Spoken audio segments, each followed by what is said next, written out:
आप देख रहे हैं आली न्यूज़। मैं आपका मेज़बान चौधरी फजल रहमान। इस वक्त पाकिस्तान के ज़ेर कब्ज़ा कंट्रोल आज़ाद कश्मीर के ज़िला भीमर की तहसील समाहनी के बिल्कुल एन बॉर्डर लाइन के सामने और करीब नहला रत्ती ढेरी के मुकाम पर यहाँ एक ही फैमिली के 3-4 भाइयों को इर्द गिर्द सिविल आबादी में इंडियन मॉर्टर शैलिंग से नुकसान हुआ है या ब्लास्टिंग हुई। और एक हम आपको ये दिखा रहे हैं, ये बम ब्लास्ट हुआ मॉर्टर शेल और इनका ये मकान है। क्या नाम है जी आपका? मेरा नाम फजल रहमान वाल्द राजा रहमत खान। ये मकान दिखाएंगे आपको कैमरामैन। इसका जो शेल लगा यहाँ पे दो नाजरीन शेल 2-3 जो हैं वो मोटर गोले ब्लास्ट हुए इस मकान के करीब, बाकी दूसरे मकानात के करीब। इस तरफ आपको दिखा रहे हैं हम जो नुकसान हुआ। यहाँ से इलेक्ट्रिक तारें बता रहे हैं फजल साहब, ये खुद ही बताएंगे मौके पे आकर। यहाँ करीब लाएंगे कि कैमरामैन और आपको दिखा रहे हैं कि ये वो तारें हैं, इलेक्ट्रिक तारें जो टूटी। और इसके लिए क्या नुकसान हुआ आपको बता रहे हैं फजल रहमान साहब। क्या हुआ इसका ये इधर बताइएगा।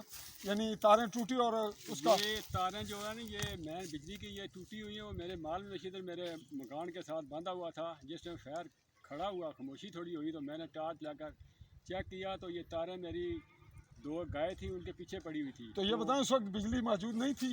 बिजली तो उस टाइम एक तार लगी हुई थी, कट थी नॉर्मल।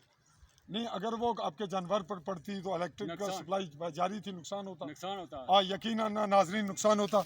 और अब हम कैमरामैन को मैं अपनी जानिब मतवज्जो करके इस तरफ दिखा रहा हूँ आपको।